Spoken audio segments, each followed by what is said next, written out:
morning, everyone. I want to welcome all of you here, the officials from the Ministry of Energy and Energy Industries, officials from the Auditor General's Department, members of the Public Accounts Committee, members of the media, and those that are visiting with us from the public. We are here today, and the purpose of this meeting of the Public Accounts Committee is to examine the report of the Auditor General on the public accounts of the Republic of Trinidad and Tobago for the financial year 2016, with specific reference to the Ministry of Energy and Energy Industries. The committee is desirous of hearing from you, the Ministry of Energy and Energy Industries, the challenges being faced by the key stakeholders. And our purpose is to determine some of the possible solutions to these challenges. The role of the committee is to help the Ministry of Energy and Energy Industries to improve its delivery of services in an efficient and effective and obviously an economic manner. So I want to welcome all of you. This public hearing is being broadcast on the Parliament Channel 11, Radio 105.5 FM, and the Parliament's YouTube channel, ParlView. So I want to welcome all of you, and I would now ask the representatives of the Ministry of Energy and Energy Industries and the Auditor General's Department to introduce themselves. We will start with the Ministry of Energy and Energy Industries. Thank you, Chair, and good morning to everyone. There's a small team from the Ministry of Energy here today. What I'll do, with your permission, Chair, I'll ask them to introduce themselves. I'll start on my extreme left, and we'll come all the way down. Good morning. Mark Rudder, Senior Petroleum Engineer. Good morning. Kevin Williams, Director, Human Resource Services. Good morning. Penelope Bradshaw-Niles, Deputy Permanent Secretary. Good morning again. Selwyn Lashley, Permanent Secretary of the Ministry of Energy and Energy Industries. Good morning. Grace Cornell, Audit Manager, PSC Audit. Good morning. Mr. Marilyn Jamala, Auditor 2, Acting Ministry of Energy. Pleasant morning all. Keisha Dean, Accountant 2. Good morning. Gary Peters, Assistant Auditor General. Good morning. Rajkumari Mohammed, Audit Executive 2. Good morning. Brian Caesar, Audit Executive 2. Good morning. Curtis Dabisi, Audit Supervisor. My name is Roger Samuel. I'm the Vice Chairman, sitting in for Dr. Botuari, who is the Chairman of the committee. And I would ask members of the committee to introduce themselves. Morning, everyone. Thanks for being here. I'm Jennifer Raffel. I'm a member of the committee and independent senator. Dr. Lester Henry, member. Good morning. Ayana Webster Roy, member. Obviously, we have the Secretariat of the committee here with us. And we want to thank the parliamentary team for being with us. I want to now give you, the Permanent Secretary, Mr. Selwyn Lashley, an opportunity to make some brief opening remarks about your ministry and your operations. Sure. Thank you, Chair. Just some brief comments. I know the Ministry of Energy and Energy Industries, over the period in question, we continue to address issues that would have run over from some of the previous periods, some of them relating to constraints in terms of staffing. We've been able to make some headway, but certainly over the period, there were some constraints. And in our interaction with the stakeholders, at times, there would have been some challenges in terms of delays based on constraints in staffing. Notwithstanding that, we have always embraced and taken on board the comments of the Auditor General, and certainly feedback coming from the stakeholders in an effort to improve the delivery of services as we've gone along. So I'm hoping that in terms of any sort of analysis done on our performance over the period, that there's some sort of manifestation of our efforts. Thank you, Chair. Indeed, I want to thank you, and I would want to take this opportunity to invite members of the Auditor General's department, because I know that they are quite intrigued with regard to the performance of ministries, and there may be questions or investigations that would have arisen from the report, and that they would want to know clearly what's the status of it. So I want to invite anyone from the Auditor General's department to ask questions, or based on the report and the recommendations that you submitted, and what was the kind of response you have had thus far from the Ministry of Energy and Energy Industries.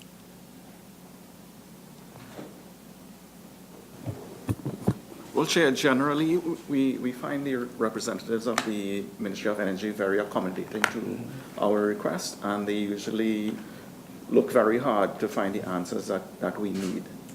Yeah.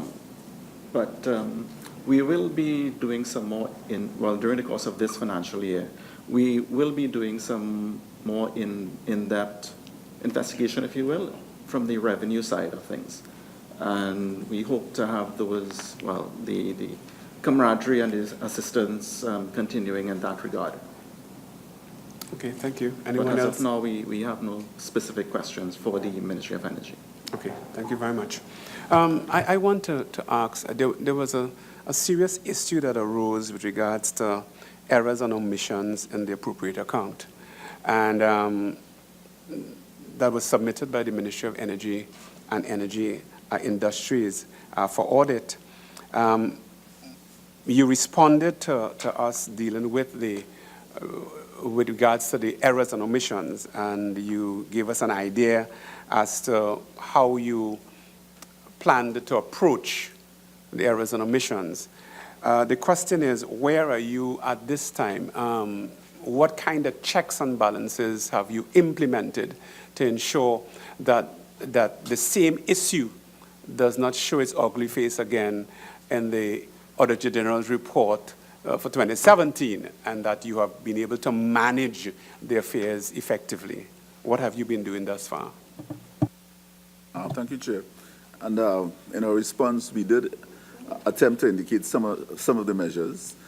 Certainly, one area that we identified that contributed to some of the errors, omissions, was the fact that there was a transition in terms of the leadership of our accounting unit. And in fact, we identified a process for ensuring, in collaboration with some input from Comptroller of Accounts, in terms of reviewing our system, in terms of how we were set up in order to deliver in accordance with the financial regulations. We took on board their comments, and in fact, we've had a series of interventions over the year where, in fact, the staff now charged with the individual and collective responsibility for preparing, checking the submissions have, in fact, been brought on board and trained up to the level where we feel a lot more comfortable that, in fact, the errors and omissions which would have occurred in the past would be eliminated or significantly reduced, if not eliminated. But when you read the response and you begin to assess the cause of the issues, the question arises whether there has been any system of succession planning. And succession planning would really have alleviated some of the problems that you've had, and there will be no shut off, and that will remove continuity. So, what kind of succession planning do you have in your system?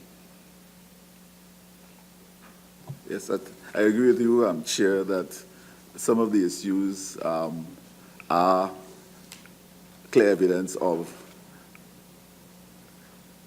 gaps in terms of succession planning. Now, in a public service context, I just want to, I'm sure you'll be well familiar, notwithstanding the best efforts at succession planning, we are subject, as any other ministry, to movement of staff in and out from the department.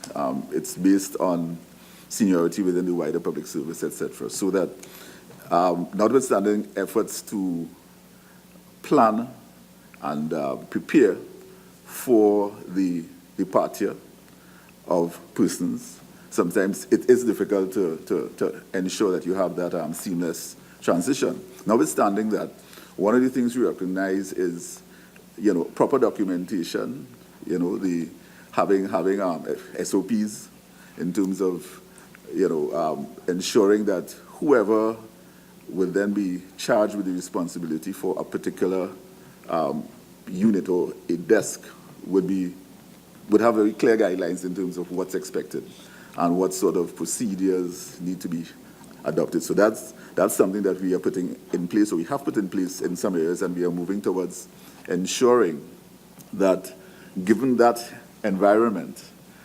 we have some degree of resilience, because it's going to continue. I mean, it's a feature of the public service, and we are part of it. So we just need to ensure that our systems are able to respond when persons, for whatever reason, have to leave, be it by retirement or promotion out of the system. And how do we deal with the retirement situation with regards to succession?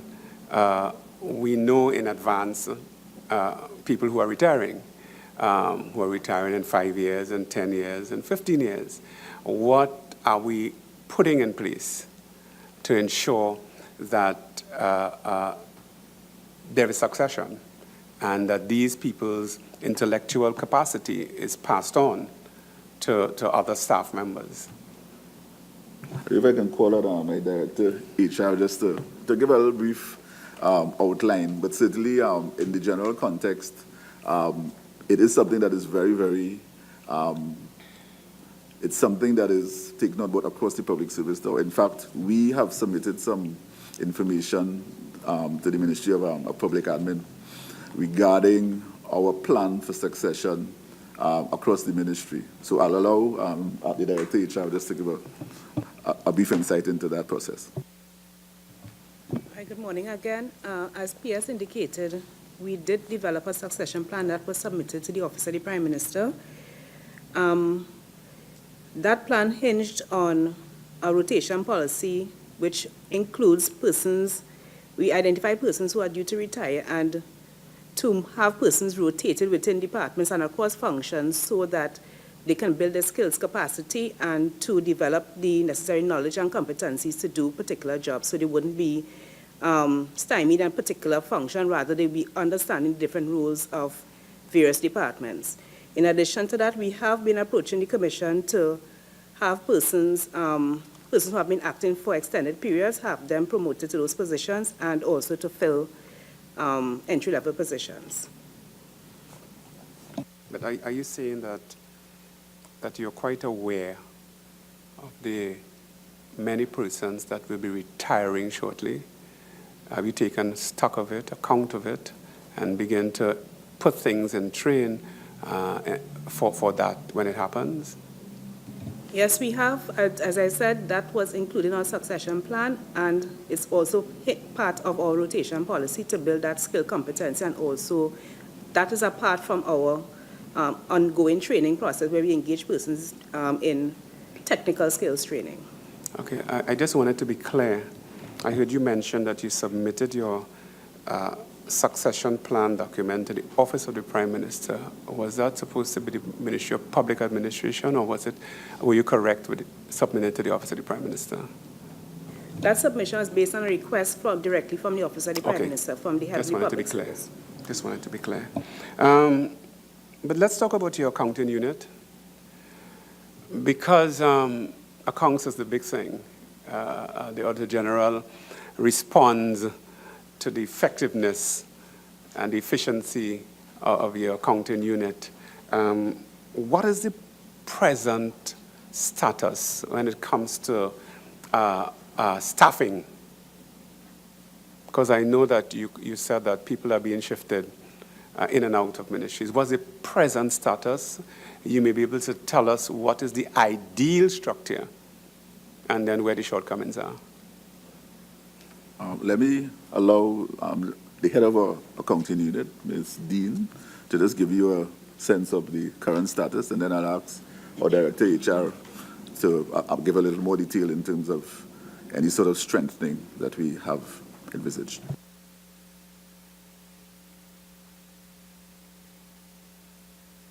Sorry. Morning again. Presently, the accounting unit is staffed with the head as the accountant 2, which is myself, and we have 1 accountant 1, 6 accounting assistants, 3 clerk 2s, and 2 clerk 1s. And we are functioning in a unit of basically 16 people. I think that's the composition of it. In terms of what we are also faced with the problem of rotation of staff. So you will have people who are getting acting appointments coming in new to the division, and we also have to retrain them in terms of the proper accounting procedures based on the financial regulations. And is there a standard training across the board, or is there a training that has been developed by the Ministry of Energy and Energy Industries, specifically designed to develop the accounting unit? HR? I think HR will be able to attend to that question in terms of training.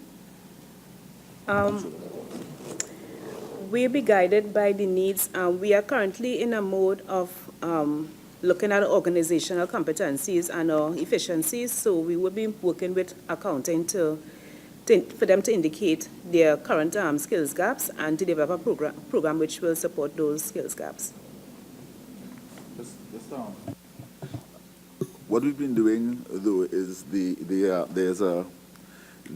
Comptroller of Accounts do offer from time to time intervention. They work with the officers in terms of raising the level of skill and awareness and capacity in terms of compliance with the financial regulations and procedures. So that's an ongoing training and intervention we have with the officers of the Comptroller of Accounts.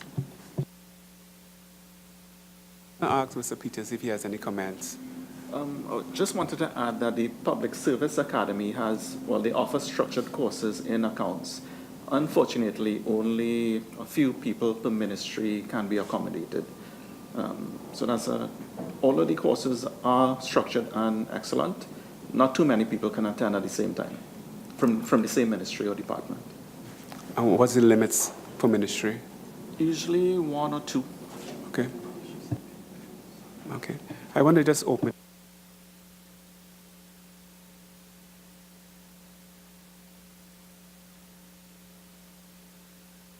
Follow up on what, thank you, Chair Churi. Just to follow up on what the Assistant Auditor General said. Yes, the training academy will only take a few, but I know all ministries have a training vote and how you utilize the training vote. So in the past, for the period, the ministry used that particular vote to have training specifically for the accounting unit.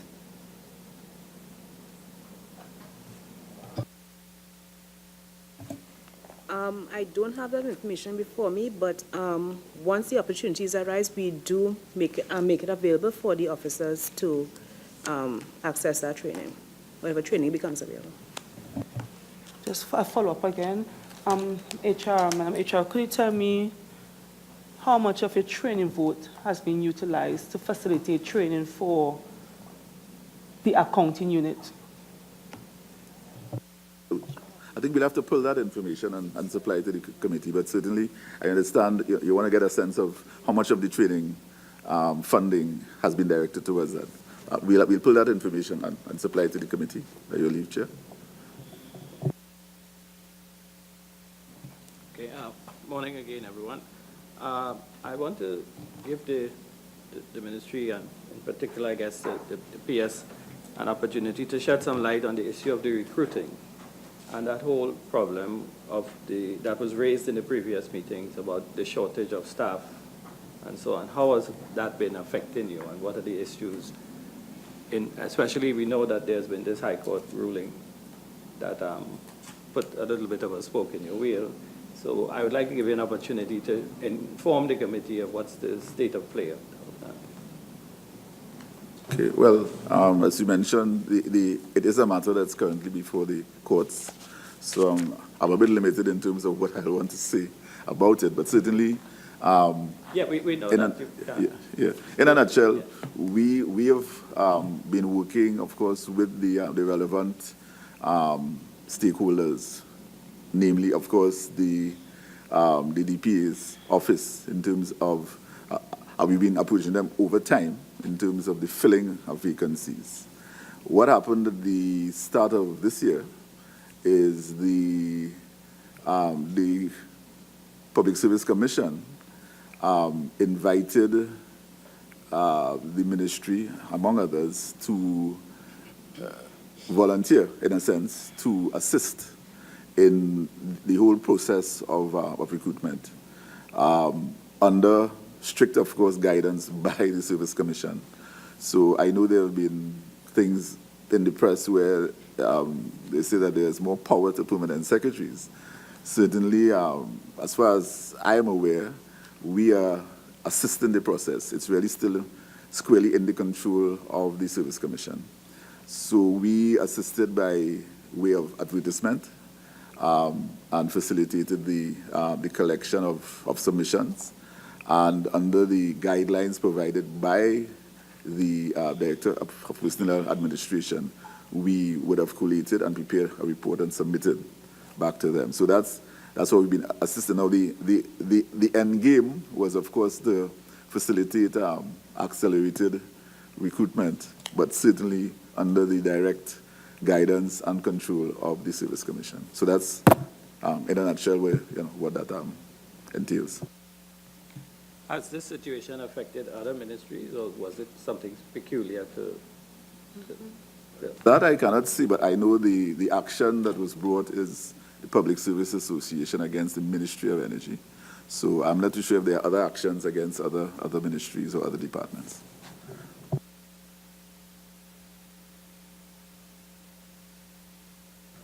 Thank you.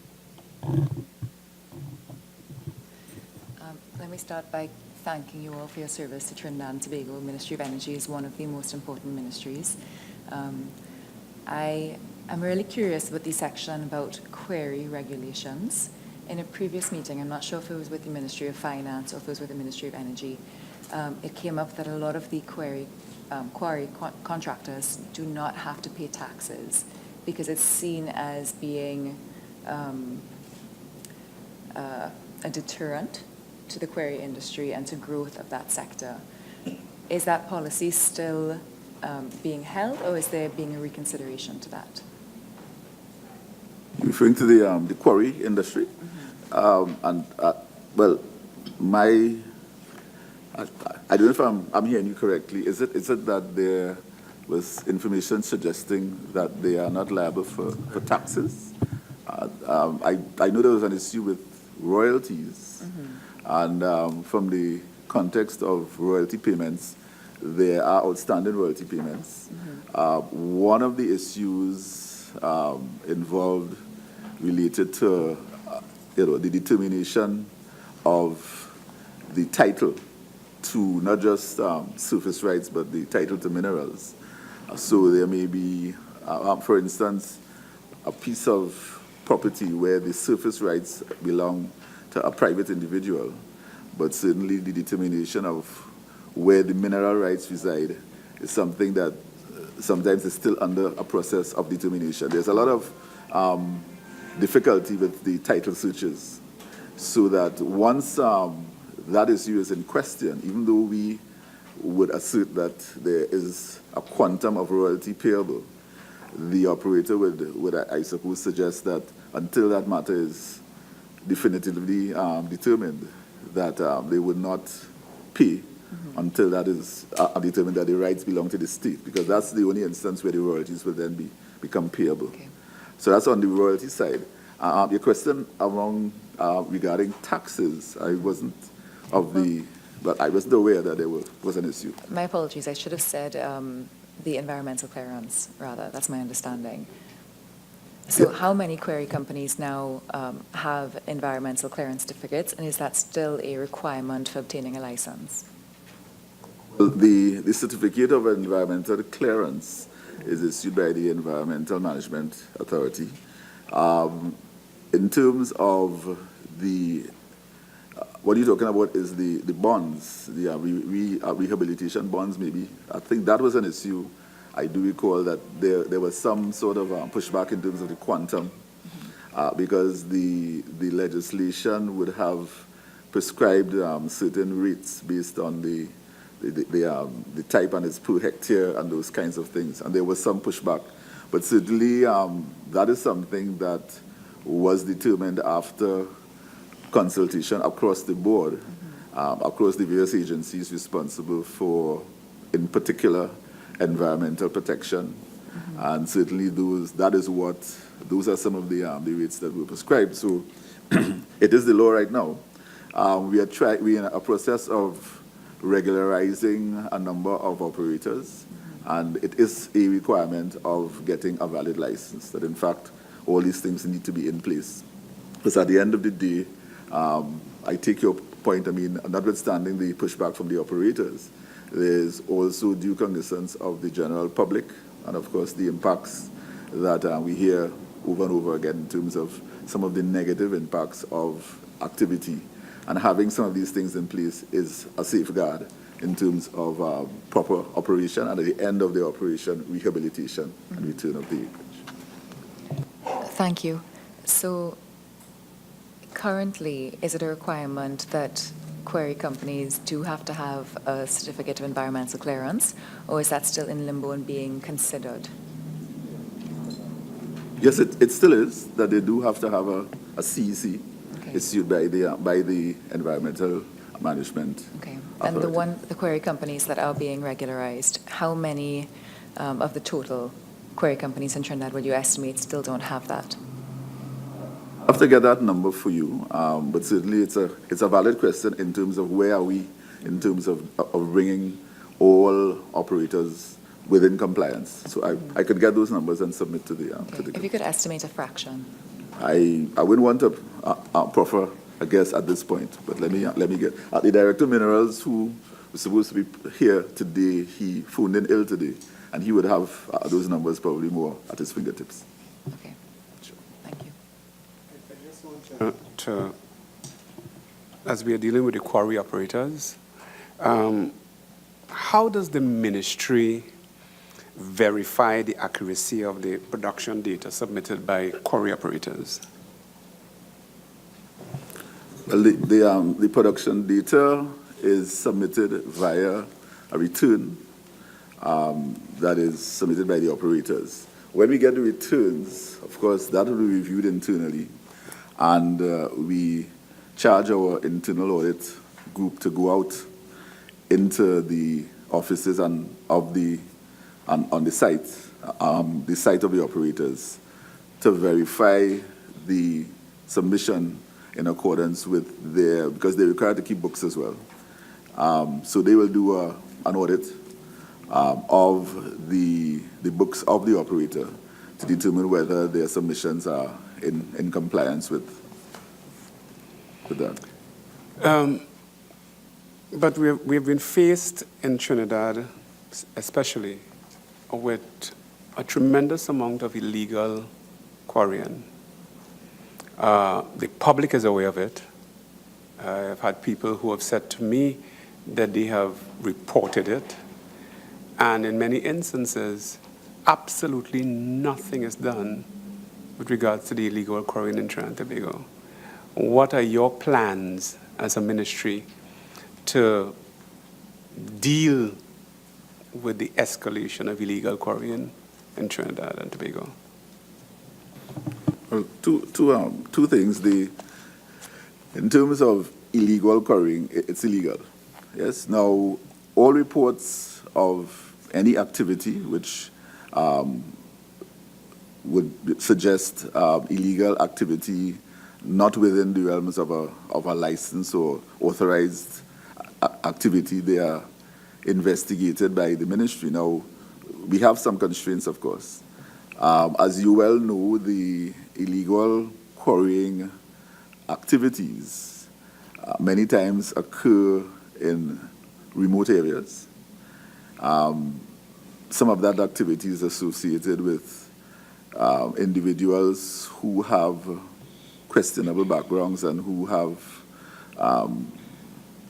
access to, I don't know, the officers who would have to investigate would be placing themselves at risk in terms of going out there by themselves. So what has been happening is we would have to engage the services of law enforcement to accompany the officers. We do that, and we try to coordinate visits to respond to those types of reports. We have been doing that, so the comment that many go uninvestigated, I am not sure whether, well, it's a comment, but that's not our information. All reports are investigated. The investigation, though, needs to take place within a context of ensuring that the officers being sent on the investigation are secure, or they don't place themselves at undue risk of, to themselves. So that that is one of the challenges. Now, at the end of the day, the incidence of illegal quarrying, our information and the sort of reports we're receiving have been on the decline. So, I mean, that is a manifestation, I think, maybe of where we are in terms of the demand for aggregate. But certainly the comment of it being increasing is not something that we are seeing based on reports and our investigations going out into the field. Do you be able to share with this committee or give us an idea of how many such investigations has been pursued and what were the outcomes of the investigations and how many? Okay. Yes, we can compile that information and submit it to the committee. Sorry. What transpires when quarry operators fail to submit the outstanding production data after the ministry sends reminders to them, because they are very delinquent in some instances? What happens? Well, we're in a process right now of regularizing a lot of the existing quarry operations. So you mentioned the particular circumstance where information has not been submitted. The information we get is principally used for the determination of royalties. If it is that there is an operator who has not complied over a period of time, we would send letters, reminders, and ultimately, within those letters, we always remind that it is illegal to pursue operations without a valid license. We would ultimately take legal action against the operator, yes, to indicate that whatever they are doing is in violation of the law, and we'll have to take them through the courts. And have you had to do that within recent times? And if that's the case, in how many, as an average, of operators have been delinquent with regards to the responses to the ministry? I'll have to get that information again and supply to the committee in terms of delinquency, in terms of the chain of correspondence, and where we are at in the process in terms of bringing those errant operators into compliance.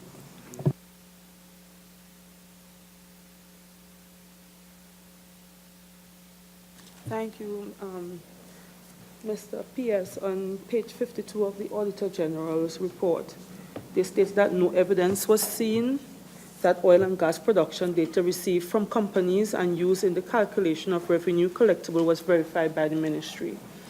I wanted to know which unit is responsible for ensuring the accuracy of data, and if you could outline the process for me, please.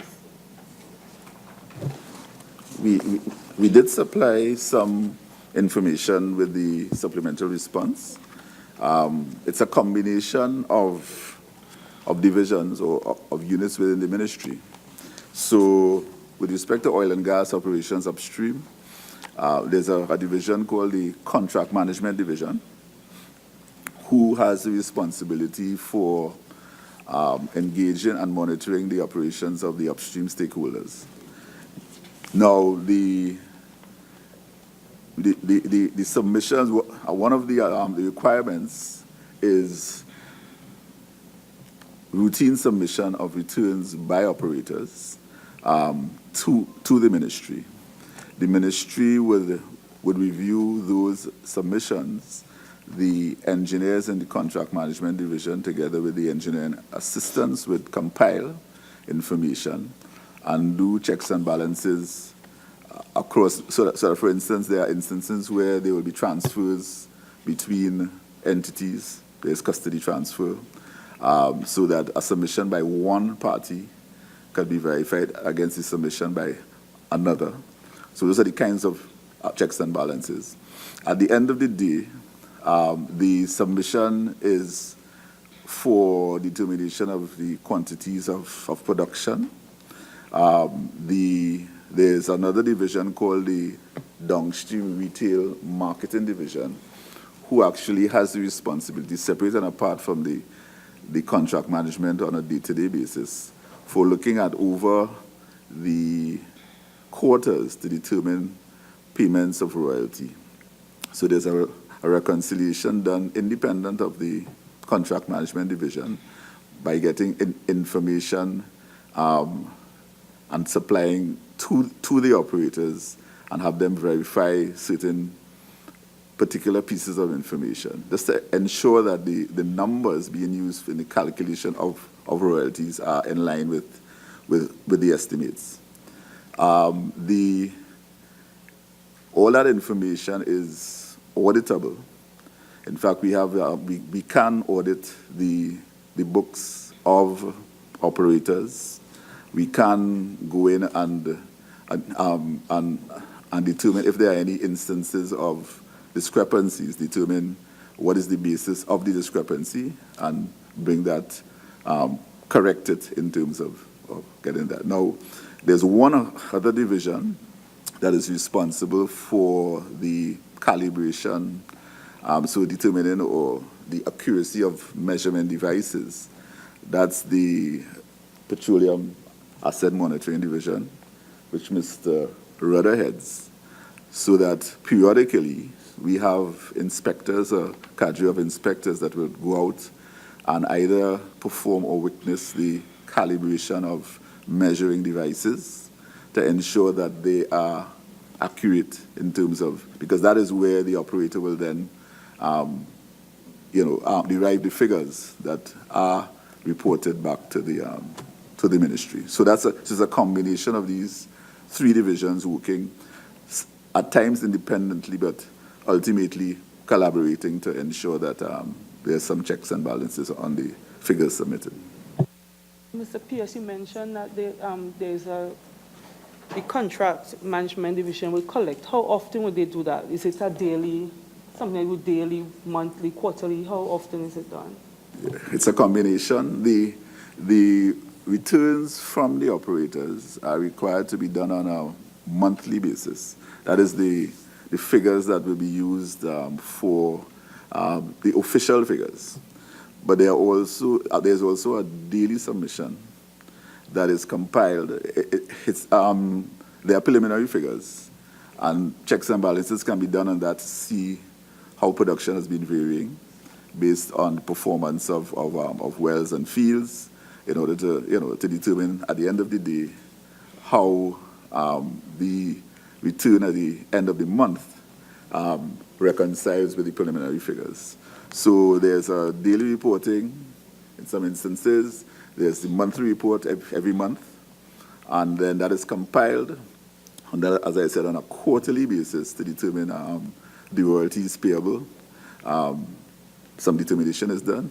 And then actually at the end of the year, there's an annual reconciliation for what is called the petroleum impost, which is based on the production of the various companies. It's divvied up.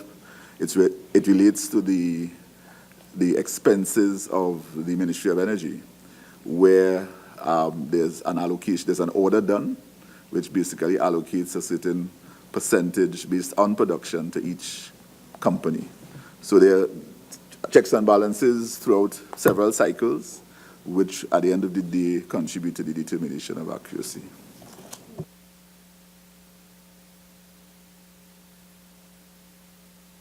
How often would your inspectors go out to verify the calibration and so forth?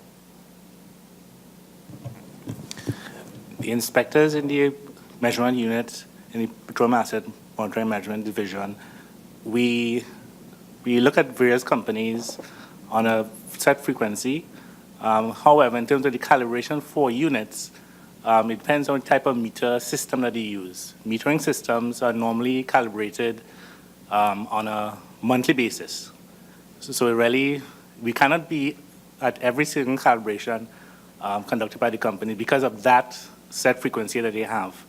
However, in terms of if they're using a gauging method, for instance, a tank, those tanks are calibrated on a 10-year basis. All right, so we would be there witnessing the calibration of those tanks and signing off for those calibrations for tanks. But for meters, they are done on a monthly basis, mainly. All right, so you cannot say that we do it every single time because of the set frequency that they have for all the companies conducting these calibrations.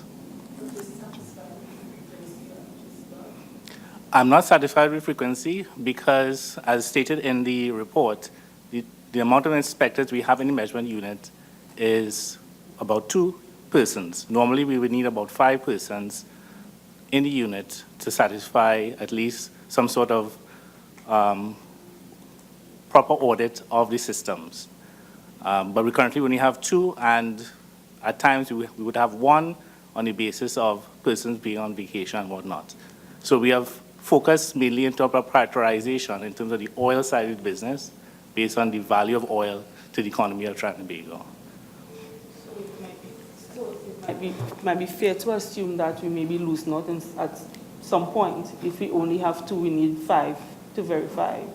Mr. Pierce, what measures have been put in place to ensure we have the human resource to ensure that the country isn't robbed of revenue? Well, we come back to the issue raised earlier in terms of filling of vacancies. So as Mr. Rada indicated, there are 2 things actually. One, filling of vacancies.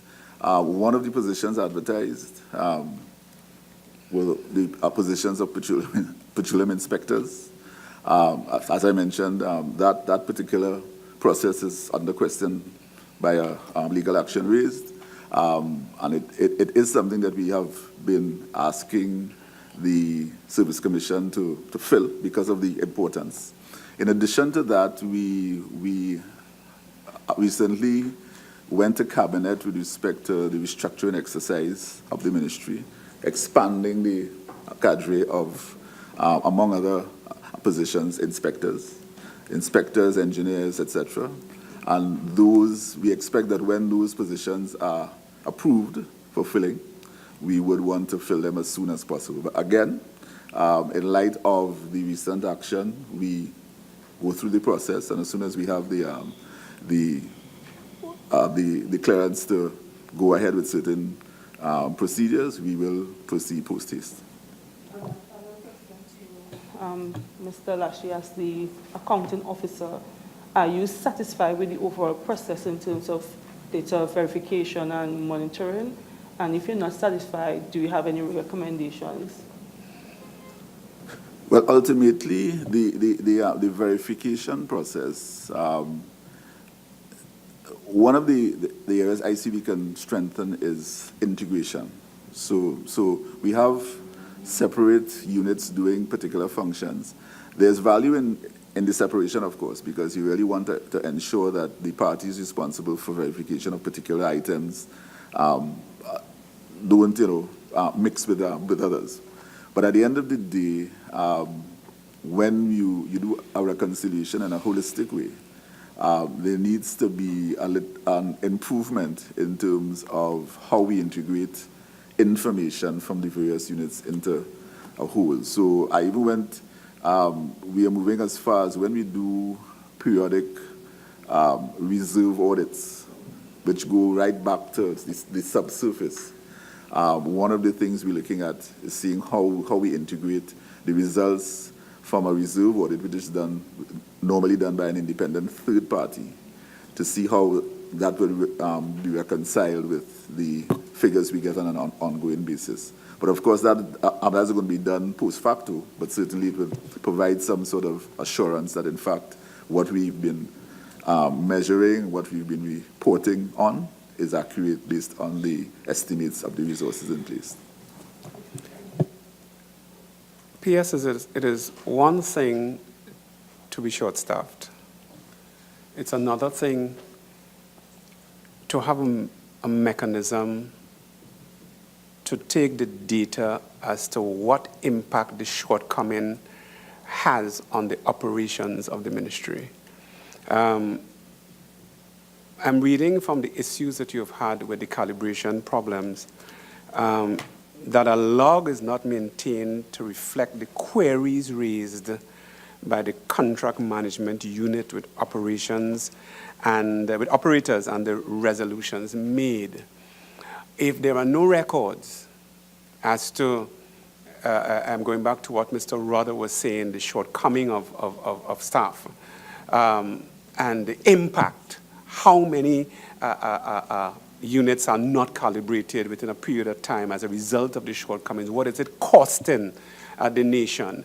If there are no records, what are we basing our operations on? I don't think it's accurate to say that there are no records. In our response, what we indicated was that there was the question of whether there's a log. Yes, what the procedure that's normally in place is there is reporting by way of reports or communication by email, and that is then documented on the ministry's files.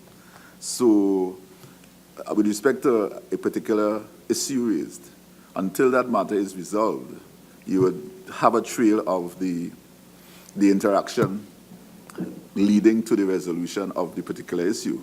So I think the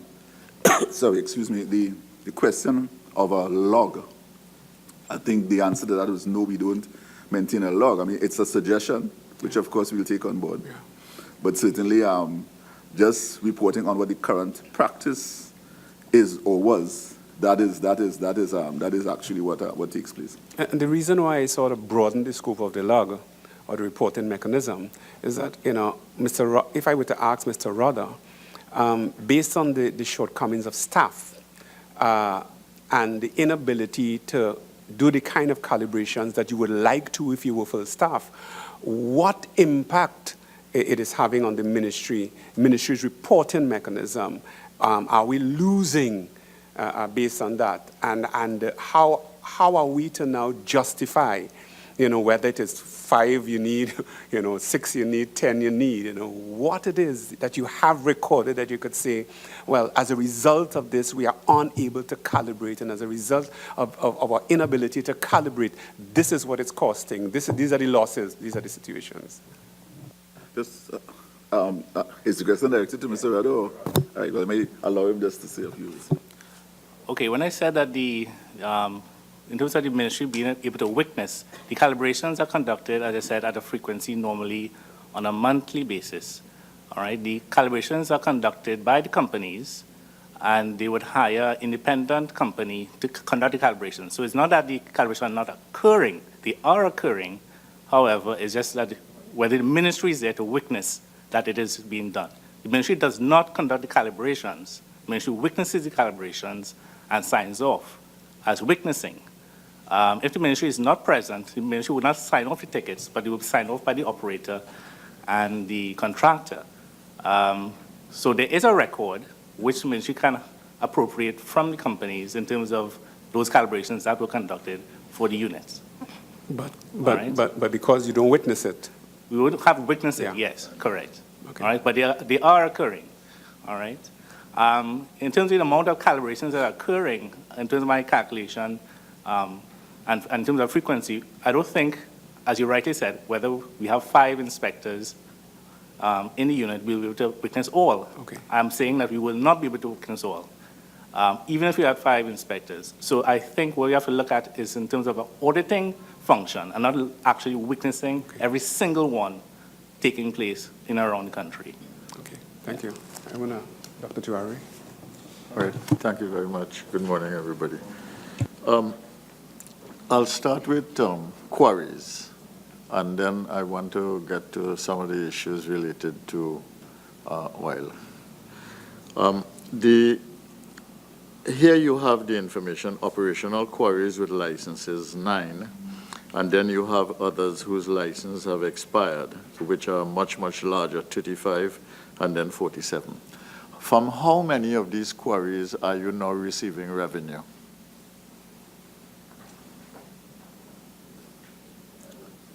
Sorry. Because it says that 47 plus 35 plus 9 are in fact operational. Yeah. Well, I'll have to get the full numbers for you, but certainly from all the quarries that we are aware are operational, we would require returns from them. Now, I mentioned earlier there are some that would be delinquent in terms of timeliness of submissions, but certainly from all of the quarries that are operational that we know of, we receive returns, and where the royalties or the should accrue to the state, those are royalties that are calculated, and the operator is informed that these are due and liable. The question was asked earlier in terms of how much of that is outstanding and paid, and there are some numbers here in terms of what has been determined. There are some matters still in dispute. You can't tell me whether it's 9, 12, 15. You don't know. Yeah. I can't tell you, can today, supply. but we can supply. Okay. But who determines how much a quarry pays? Well, it's determined by the ministry based on the returns from the quarries. Yeah, that's what I mean. Auditing. Does the quarry determine the number on the basis of which the ministry then determines how much revenue is due? Yes, it will be based on their submission. So you do this on trust then?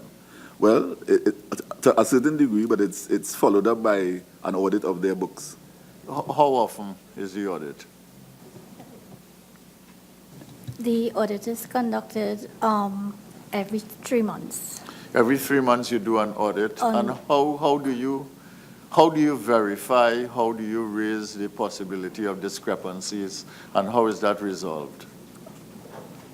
Well, sir, whatever information the quarry operators give us with respect to their books, that is, we use that data to determine the amount of royalty that is paid. So you operate on an honor system with the quarries? More or less. Okay. So that there is no basis on which you can basically determine from day to day how many loads of gravel, let's say, leave a quarry, except from the indication by the quarry operator Correct. themselves. Correct. Okay. Now, do the same people who monitor and audit quarries audit the oil companies, or is this different? I know that you have a contract management unit and you have a measurement unit. Is that for everything that you monitor, or is that only for oil? Yeah. With respect to the quarry side, there's the minerals division. So they will be the stakeholder interface with respect to the quarries. With respect to oil and gas, the stakeholder interface is the contract management division. And then there is a unit called the PSC audit division that looks at auditing some of the costs and revenues with respect to upstream oil and gas. Okay. I gather from the information here that you really have jurisdiction over 11 private sector oil companies. Is that correct? Hmm? Okay. How many state enterprises do you have jurisdiction over? Across the board? Yes. It's six state enterprises. Huh? Six state enterprises. 6? Yeah. So you have 11 private sector and 6 state enterprises. Is Petrotrin one of those? Yes, Petrotrin is. What is the relationship between the monitoring function of the Ministry of Energy and the expected monitoring function of the board of Petrotrin? The difference? Explain it to me. Well, the Ministry of Energy is the regulator. So, I mean, Petrotrin, notwithstanding that it's a state company, they have an exploration and production license. So they are treated like any other company, private or state company. Right. They have to comply. So they are one of the companies? They are one of the companies that are... Which happens to be owned by the state? Which happens, yes, yeah. Certainly. And so they would be responsible for all their internal auditing and calibration and checking and basically determination of things within the company. Yes, that's correct. And where would the Ministry of Energy get into the picture? At what point? Well, is it on the basis of a report from the board, or minutes of the board, or what? No. Well, as an operating oil company, having an exploration and production license, yes, there are certain requirements under the license. They have a responsibility to provide information to report. There are responsibilities in terms of the conduct of the operations. We have access to and can enter their premises to conduct audits, to check on, just like any other company. Mm-hmm. So the Ministry of Energy will exercise that regulatory authority under that ambit. All right, as a state company, that has nothing to do with the Ministry of Energy as the regulator. It's separate and apart. So the being a state company with their unlimited liability company with a board, the company is accountable to the board for certain things. The Ministry of Energy, as the regulator, the company is responsible to the ministry for, within the context of their license. Yeah. I mean, would the Ministry of Energy have an interest in how much oil Petrotrin processes, for instance? Certainly, together with all operators, all producers, we keep records in terms of production, in terms of refining, in terms of those kinds of things. When is it likely that the Ministry of Energy would know that a company like Petrotrin, for instance, is processing less oil than it is actually paying for? Processing, when you say processing less oil, from the context of they are separate. Petrotrin as a company would have a refining arm. Yes. And there's a producing arm. Yes. So that the refinery would have information which they have to supply to the ministry with respect to their operations. So they would supply information routinely on a monthly basis in terms of quantum that is being processed, quantum purchase, quantum, et cetera, et cetera. Would the Ministry of Energy have that information? With respect to Petrotrin? Yes. Yes, certainly, along with all the other operators. Okay. Was the ministry ever conscious or alert to the fact that something was going wrong in Petrotrin, where one producer of oil was billing for more oil than was actually produced, or billing for oil that was not produced? When you say if the Ministry of Energy was aware, now the Petrotrin submitted to the ministry a preliminary report alerting the ministry to the fact. The auditor's report. A preliminary internal report auditor's indicating report. that there was a concern Yes. over what they call overage and Yes. underage, and that it was under investigation by the internal audit. So that's how it would have been reported to the ministry. Yes. On first instance, the indication was that it's something that's under investigation, and that in fact it's a determination on completion, something will be submitted to the ministry. All right, so that is the status of it as of today. Now, having had that indication of some sort of underage and overage, now it's something that occurs on an ongoing basis, where depending on reported volumes and the way a system is configured, there can be, some underreporting and overreporting during different parts of the cycle. So certainly what would be of concern to the ministry, and is of concern to the ministry, is where in fact there is a report which we will investigate of any sort of underreporting or overreporting by parties within the system. So that is something when it comes to the ministry for investigation or determination, it is something we will look at. But in this particular case, did the ministry leave it to Petrotrin internal processes and therefore the board ultimately to manage this process and then report to the ministry? Or did the ministry take an active approach in terms of possible intervention in Petrotrin on this matter? No, what stance did I'm not making a judgment about it, I'm just trying to find out what stance did the ministry take? It had knowledge. There was a process going through. The process was not completed. What did you then do? So that having an indication of perhaps there's a concern of under or over reporting, the measurement division. It's more like overpaying, though.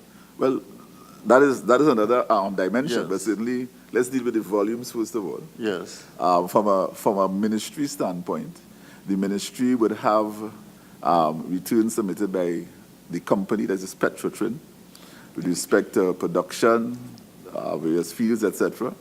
And what we would look at is in terms of trends in production, etc. When this report of any sort of variance would have occurred, or indication, of course, and then the indication would have come with a determination that it is under scrutiny by their internal audit. That report would have been sent to our measurement division. Our first thing would be, is there any sort of measurement, something that would arise from measurement? Yes?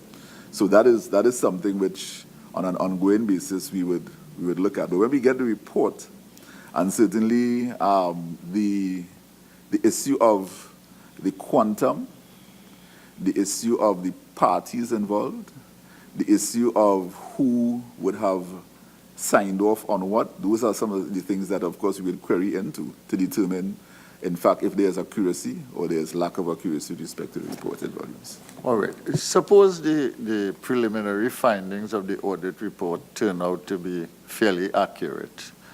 I imagine you are awaiting another report now. When you get that report, what would be the options for action from the ministry? I imagine the permanent secretary would know. Would the minister know? Does the minister have knowledge of what is transpiring before this became a public matter?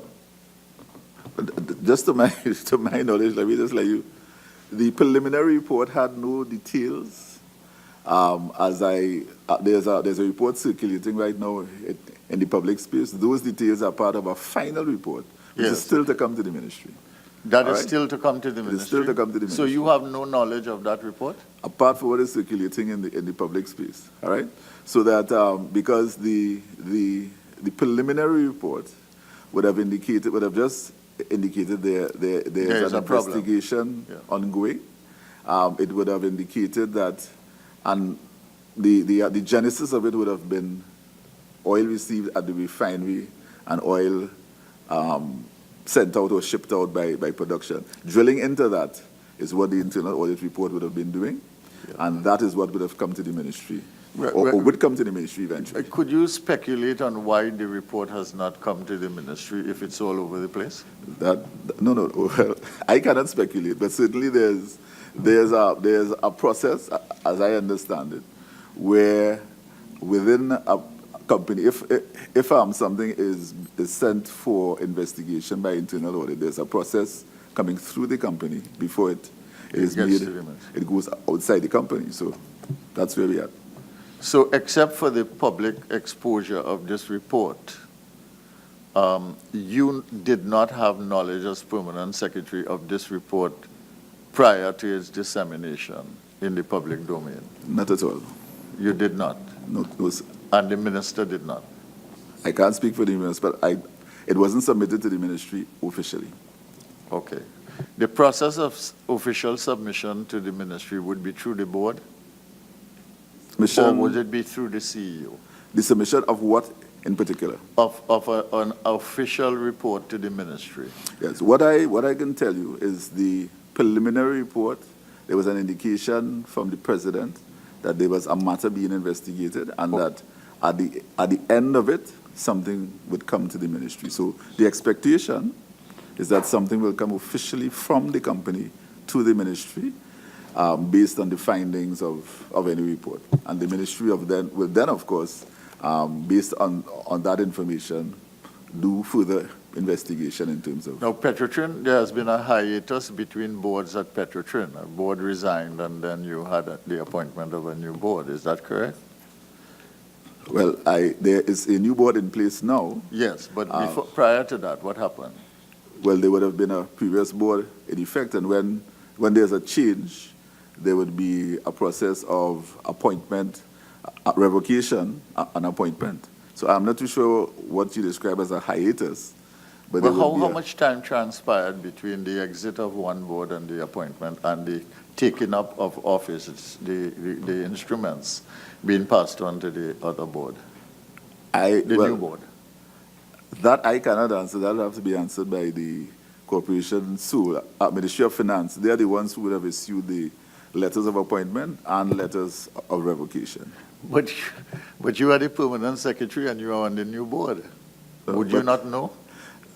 Those are two distinct functions. No, but the permanent secretary must know who is on the board of Petrotrin if he is the ministry, permanent secretary of the Ministry of Energy. And if the permanent secretary is now on the new board, the permanent secretary must know whether or not he got an instrument of appointment. No, am I incorrect? There are two functions, and let's try not to clutter them, please. The permanent secretary in the Ministry of Energy has one function. Another individual, or the same individual, let's say, appointed to the board, would have received instruments of appointment to be on the board of Petrotrin, and those instruments would have been received late last week. All right, so that is my information. Regarding the revocation of instruments for others, I cannot say.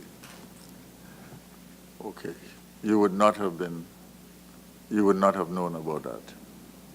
That's not something that we get directly involved in. When a board is appointed, then we will get the information. But that is handled. I mean, quite frankly, it's handled out of the representative of the shareholder which is the corporation, so Ministry of Finance. When is the last minutes that you got from the board of Petrotrin? I'll have to check on that, but certainly we receive them on a routine basis. Generally, that's on a monthly basis? Generally on a monthly basis. Okay, thank you very much. I'll have more questions. Sure. Senator Rafful. Thank you. I had a question about the lack of manpower that's said to be one of the reasons behind the lack of monitoring when it comes to equipment. And one thing that was submitted in the written responses was this from the ministry. It said that 75% of the planned activities were not done. And the question on our behalf was, what's being done in the interim to rectify it? And the response from the ministry was this. The ministry acknowledges that manpower constraints have severely hampered its level of work activities, and as such, many of its targets were not achieved. This is page 8 of the written responses. Some of the areas that were not executed included the witnessing of custody transfer gas meter calibrations and the monitoring of liquefied natural gas cargo loadings. The measurement unit is currently engaged in discussions with the relevant divisions of the ministry to determine if a reordering of the current program should be effected based on possible altered priorities. I have 2 questions then and follow up. How long has this shortfall in manpower been a problem within the ministry? Has it been 75% for a year or 2, or has this been sustained for 5 or 6 years? And the answer alluded to the fact that there are possible reconsiderations to what other mechanisms can be done to address the need to have a consideration to a reorganization of the current work program given the current manpower. So I'm wondering if there's a look at different technology, perhaps different calibration equipment, or what other mechanisms is the ministry pursuing to be a bit proactive in addressing the needs of the ministry and the priorities, given the shortfall and the fact that budget allocations are so unpredictable, and that you have priorities that are recognized within your ministry. So what else have you been doing to really address the problems with the shortfall in manpower? All right, specifically, I mean, the shortfall in manpower is something that has been with us for quite a while. Regrettably, the process for getting approval for increases in the complement of staff is, it takes a while.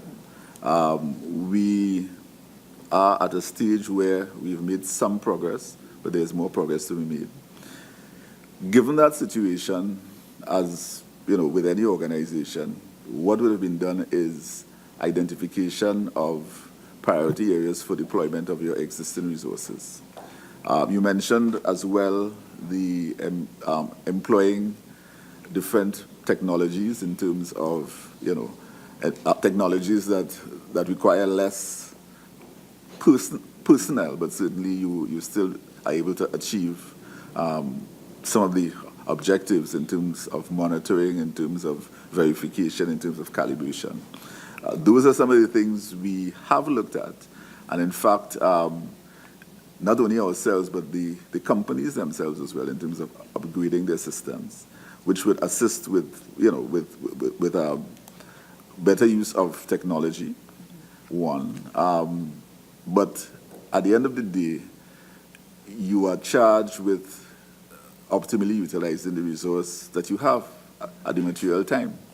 And that's what we do. Now, in our response, what we've indicated is that it's an ongoing exercise where, in collaboration with the various units, we try to come up at any one point in time with what is the best way to deploy the existing resources based on where we see some of the areas that we need to address in terms of urgency. But that is what we have to do. I am foreseeing where, hopefully, post the resolution of the court action, we'll be able to bring on board additional manpower resources, which would greatly assist in ensuring that we have closer to the sort of complement that we require to discharge. In addition to that, with the the restructured exercise that we've taken to the cabinet, once we get approval for additional numbers, that will also assist with that. And then, well, finally, in terms of deployment of technology, certainly that is something which we are looking at. Perhaps I can ask Mark to comment, if he will, in terms of the technology aspect, because it is something we look at on an ongoing basis. In terms of technology, it's something that we had looked at in our discussions with the other divisions of the ministry. In terms of being able to witness activities or to appropriate data. And in terms of how the companies get their data, in terms of the production data, it comes into the control room. From the meter, it comes into the control room. And from that, they will then process the data and package it and give it to the ministry. The question now is whether does the Ministry of Energy want to get the raw data from the meters ourselves. That will then may require even more personnel to actually harness the data and process it ourselves, as opposed to giving to the companies to process the data. So I think it will be difficult to use technology to actually witness activities in the sector.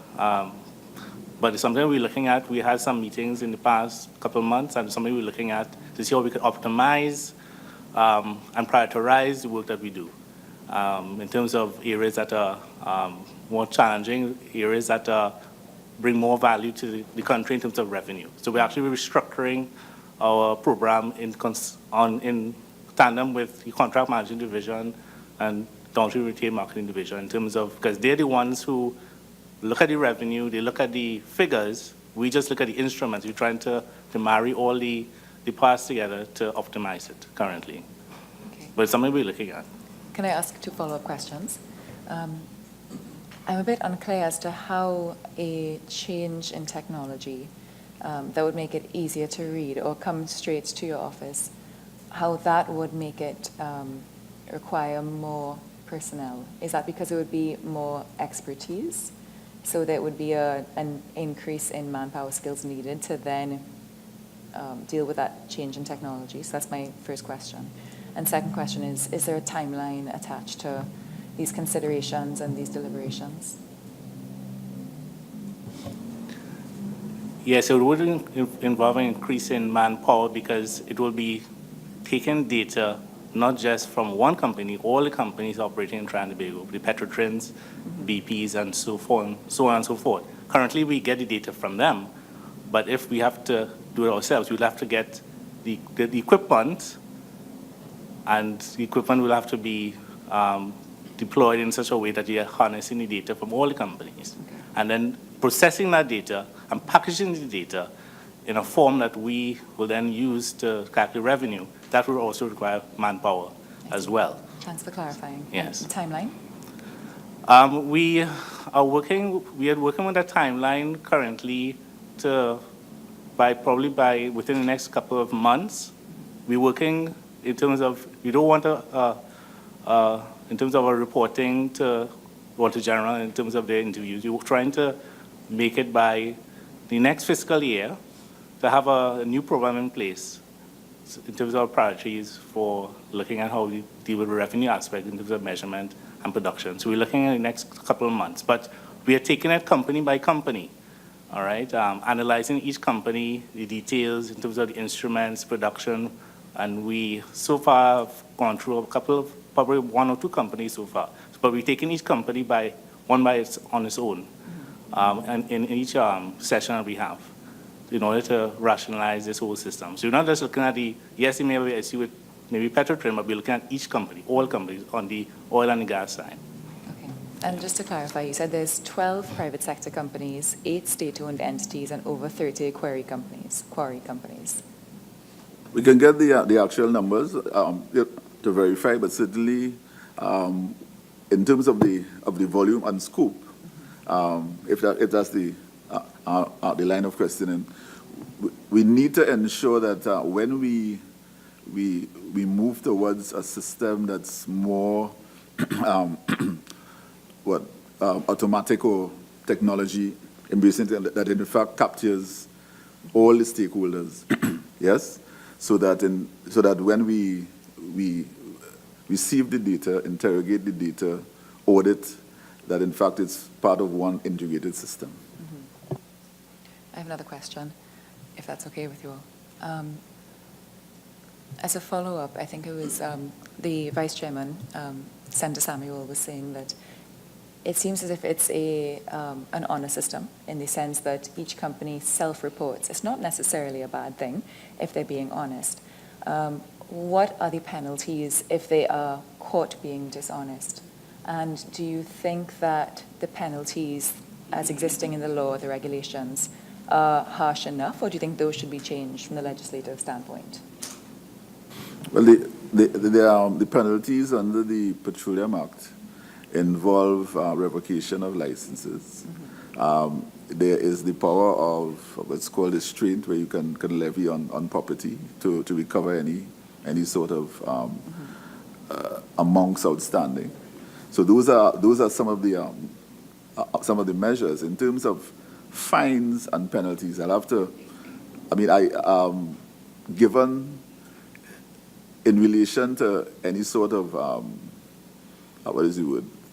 If there is any sort of quantification of the value that is being lost, certainly I am assuming here that if there is some sort of damage that can be demonstrated, the state could probably then bring action in the courts to recover or to be compensated for any sort of loss that would occur. PS, just like in other activities of criminal activities we're talking about, detection is the important factor. And if you can't detect it and you don't have the technology to detect it, the other aspects of it will not be realized. I want to shift to MP Webster Roy, so she has a question, and then I come back to Dr. Tiwari. Thank you, Chairman. I wanted to bring the Auditor General's department into the conversation. I listened to the response from the auditor at the ministry, and I was a bit troubled, and I wanted to get your take on it. How do you feel about the process they describe in terms of verifying the information, especially in terms of the quarries? And for oil, how do you feel, and if you could make recommendations to help improve it? Well, as described, I wouldn't see any discrepancies coming up at all. I have a question in mind concerning the calibration of the meters, if I may, Chairman. Maybe you might. Does the ministry have the right to get its own expert to go to an oil company or gas company and say, I want to check your meter and I want to check it now? Can you do that? Yes, we can. Short answer. Okay. The process would be, the power would lie with the ministry, but so certainly we'll have to clearly indicate that this entity is acting as an agent of the ministry in getting that information. Right. So to answer your question, unless that can happen and there's a truly independent examination of the meter, then anything that follows, we can have a reasonable assurance that it is correct. Concerning the quarries, nobody is there to look at the operations from dusk to dawn or dawn to dusk and see what's happening. So again, they're relying on the data provided by the same company or operator. So hardly likely you'll find any discrepancies showing up. Dr. Tiwari? Mr. Caesar would have a comment. No, I was just wondering if the ministry has any intention of, for example, the honor system, from an auditor's perspective, is indicative of very weak controls, if none at all. From a management perspective, is also is not acceptable because you can't manage what is not measured. So, there's a need for some sort of strengthening of controls regards to the information received from the quarrying companies and that honor system. from our perspective, is just not acceptable. So we would like to know what the ministry, if the ministry has any intention of strengthening those controls so that they can obtain more veracity as regards to the production data coming out from those quarrying companies. Yeah, just I think in an earlier session, there may have been mention of the conduct of surveys periodically, geologic surveys, and how that dovetails into the reported production figures would be over time, if you do your surveys, you can determine to a reasonable degree the volume of material extracted from a particular site. The reconciliation of that with the reported numbers, to my mind, will give some measure of assurance. All right. In the past, there has been consideration of the installation of weigh bridges at various locations in order to capture loads of material moving out of particular sites or particular areas. That in itself also presents some issues. You mentioned from dusk to dawn. My understanding, and I don't know, is that a lot of these activities take place in the night, the illegal activities that is, so that the whole monitoring of capturing that information by way of monitoring loads presents a bit of a challenge as well. So that to answer your question, the introduction of periodic geologic surveys at sites is one of the ways that you can reconcile extraction of material with the reported numbers in terms of volumes produced. But I'm thinking that's long after they have already gone with the aggregate, with the minerals extracted. I mean, what we were thinking of is something that's more proactive, that could take place at the point in time when the minerals are being removed, not long after when you do a survey and do a reconciliation. As far as bringing in revenues into the consolidated fund, you need to be there and have a system that would measure as real time as possible in order to increase the revenues of the country as far as mineral extraction is concerned. So, I mean, if it involves somebody from the ministry monitoring, let's say through a turnstile operation and a weigh bridge, so that each load that is removed is documented by some representative of the ministry, I think there'll be more control and measurement with that in that regard.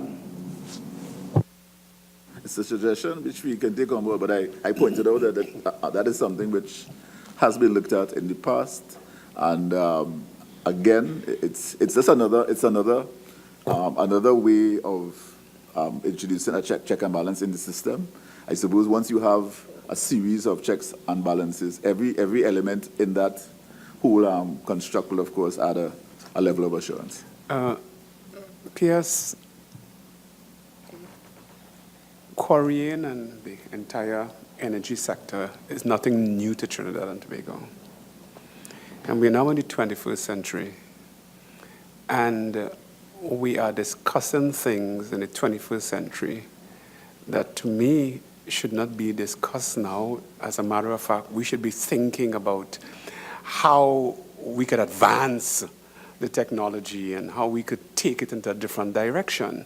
But we are now talking about physical monitoring and stuff like that as if we are in some ancient day.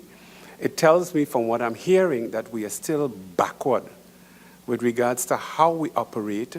I am not too sure about the vision that has been brought forth with regards to the energy sector, but we are still, I mean, I'm not hearing the proactive approach to it that we have been, for the last years reviewing and realizing that we are losing in this area, we are losing in this area, and we are now doing this to plug the holes and to stop this, and the technology is stepping in and stuff like that.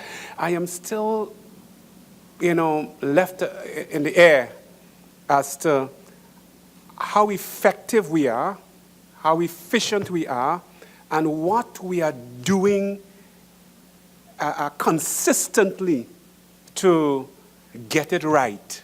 I am getting the feedback, the feeling that we're kind of laid back, and we're accustomed to doing it this way, and yeah, we're looking at this.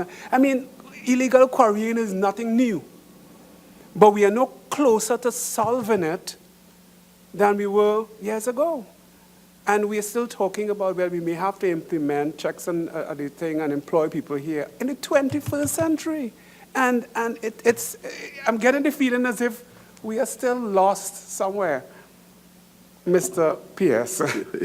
I will try to bring a little more comfort to you, Vice Chair.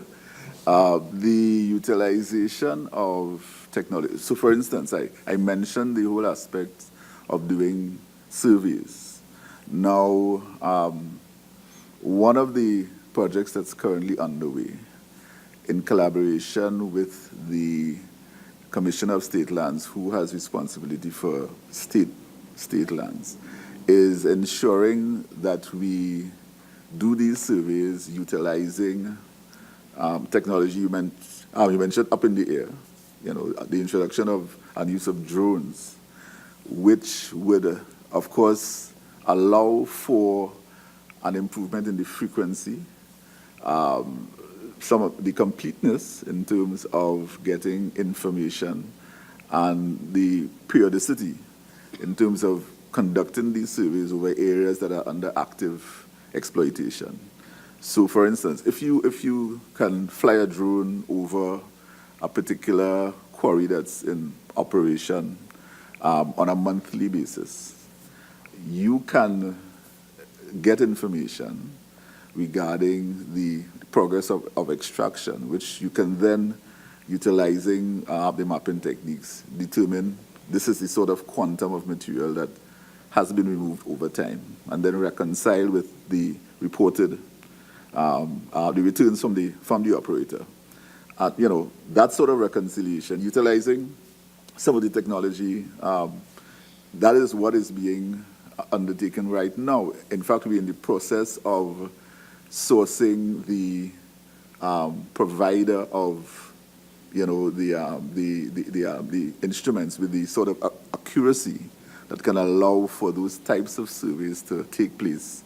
And having that technology available will, of course, speed things up in terms of the number of surveys that can be done, the areas that can be accessed, et cetera, et cetera. So I don't know whether that gives you any more comfort, Vice Chair, but certainly I take your point that, in fact, we need to employ technology. We need to move into the modern era in terms of having methods and employing the sort of technology that's available. I appreciate it, Dr. Quarry, and then I come back to you. This is the second time we are examining or engaging the Ministry of Energy in relation to the Auditor General's report. And I must say that I am not comforted at all, especially in a time when our revenue situation is so difficult, that the Ministry of Energy is providing a verifiable enough control over the revenue situation from energy to the government and people of Trinidad and Tobago. On the last occasion, issues were raised about whether or not we were truly able to verify numbers from the private sector, and we have the calibration issue that came up and how that might be done. Based on the question asked by the representative of the Auditor General's office, clearly you have the authority to go in and demand the numbers on site, but clearly that has not been exercised in any way. At any time, I would guess, in our history of engagement of the private sector firms.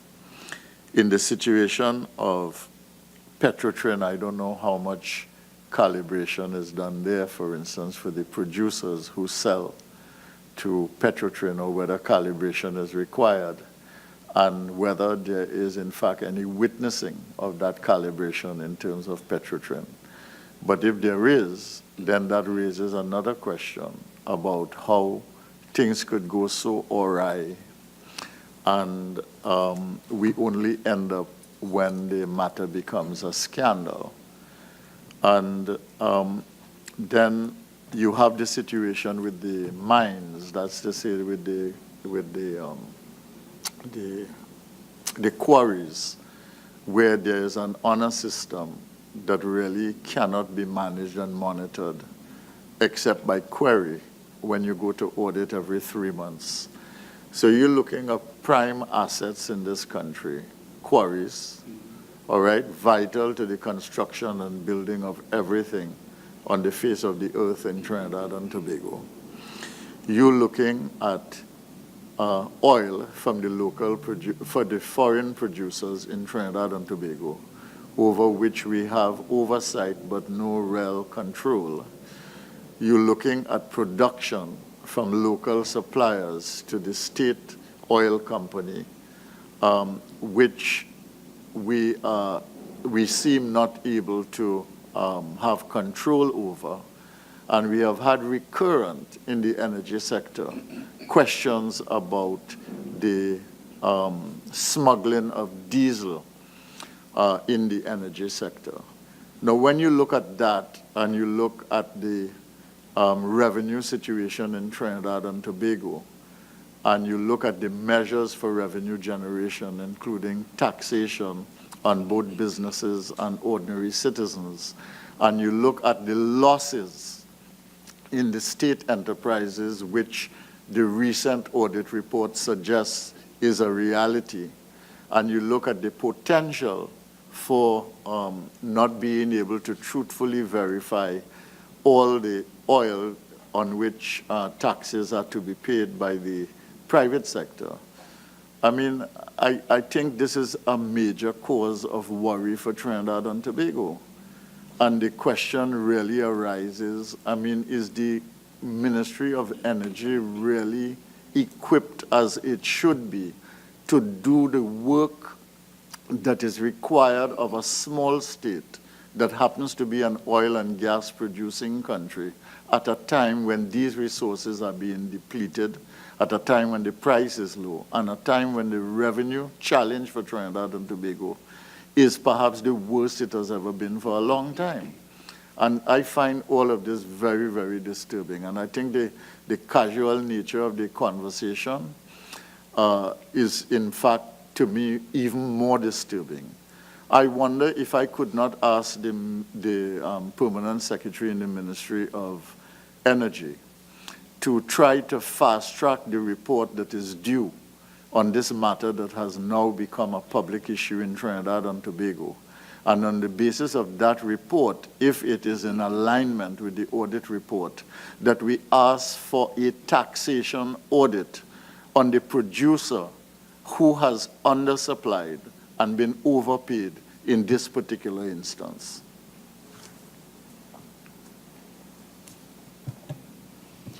Thank you. Just one final question on my end. I want to comment on the issue of taxes. One statistic that was raised by the Extractive Industries Transparency Initiative is that the amount of revenues collected from quarry companies in taxes in the first year of the EITI being expanded to include the quarry companies went from $34 million in 1 year to over $1 billion in the following year. So in 1 year, the tax revenues collected from quarry companies was $34 million. The year following, it was $1.05 billion, if my memory is correct. So a lot of companies weren't even registered. The volume that we could be collecting seems like it's quite large, and I commend the efforts that are being made, all the considerations that are being done. As a citizen, as a taxpayer, I would really like to see timelines attached to the discussions. And my final question is, what are the timelines for transitioning the reporting to less of an oversight role and more of a regulatory role, if that makes sense? I don't know if my question's clear, but basically, what's the timeline for really enforcing the collection revenues? Thank you.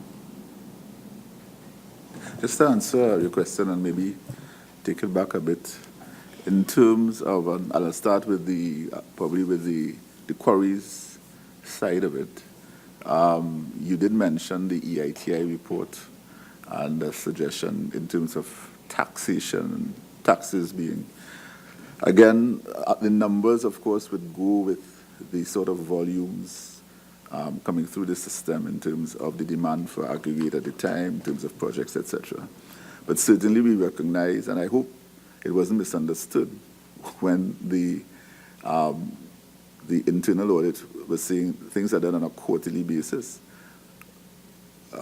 Royalties are paid on a quarterly basis. So it isn't that there's an exceptional lag between some sort of audit of the books of the company by the ministry and the sort of due date for payment of royalties. I accept the fact that, in fact, in terms of the verification process, and I think it was borne out by the comment coming from the Auditor General, that in fact some sort of independent verification by way of looking, and we are moving towards acquiring independently information independent of the operator, which would then be used to cross-check and to strengthen that whole process of verifying the numbers. Regarding oil and gas, the issue of whether in fact the numbers are audited or looked at, the PSE Audit Division, in fact, conducts quarterly audits on the books of operators in terms of both costs and revenues with respect to the determination of the revenues that are supposed to flow to the state coming out of oil and gas operations. So that it's not that it is something that is left to flounder. There are, in fact, resource constraints. So we did point to the fact that based on resource constraints, there is some prioritization that has to be done. We are making efforts to improve the cadre of staffing. There are some obstacles in the way which we hope would, not be there for an extended period of time. We intend to employ, to the widest extent possible, technology. We do, in fact, engage independent third parties who are required to assist with the verification process. So there are a number of things that are done on an ongoing basis to ensure that, notwithstanding the constraints, that in fact we deliver to an extent that can give us some sort of reasonable assurance. Some of the things pointed out by the chair with respect to that particular Petrotrin matter, which is a matter of recent vintage. I did point out the process that we believe is correct, that has to be followed. So it's not trivializing or making light work of the issue. It's a serious issue. But we must recognize that, in fact, in the conduct of the operations, there are certain processes that need to be followed. There's due process, and there is a procedure that the ministry, and I don't think there will be an inordinate amount of time that will elapse between submission of a report and the ministry conducting anything that it needs to do. So I just want to give that assurance, Chair. If I could ask one quick question. Let's say in that particular case where the report will come to the board and has to go to the ministry, would you be compromised in any way as a permanent secretary sitting on the board of Petrotrin? Absolutely not, sir. Could you explain to me how the two officers will be able to function independent of each other? That is to say, board member of Petrotrin and permanent secretary in the ministry. The issue, my role as permanent secretary in the Ministry of Energy is a regulatory one. right? I get my instruments of authority under the Petroleum Act, and I discharge it in that context. My recent appointment to the board, there are very, very clear directions in terms of the duties of directors and how that duty is to be discharged. I have consulted with the relevant parties, and in terms of any areas or instances where there may be some sort of issue that you need to address, there are procedures that you can implement to ensure that there is no conflict of interest. Okay, I truly want to thank the representatives of the Ministry of Energy and Energy Industries for being here with us today. Permanent Secretary, I want to thank you and your team. I also want to thank the representatives of the Auditor General's Department.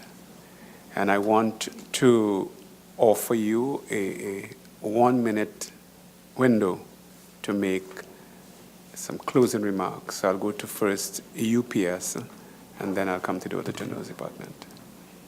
Okay, thank you, Chair. And as always, both in this forum and in other instances where we engage the officers from the Auditor General's Department and any other stakeholders, we value the comment and feedback in terms of how it contributes to ensuring that we improve our performance in terms of the sort of processes that we have in place.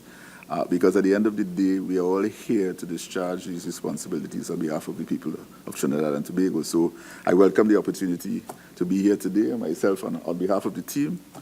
Certainly we've taken on board the comments. We have some information to supply to you, which we will. And certainly we continue to work, again, in the best interest of the people of Trinidad and Tobago. Thank you very much.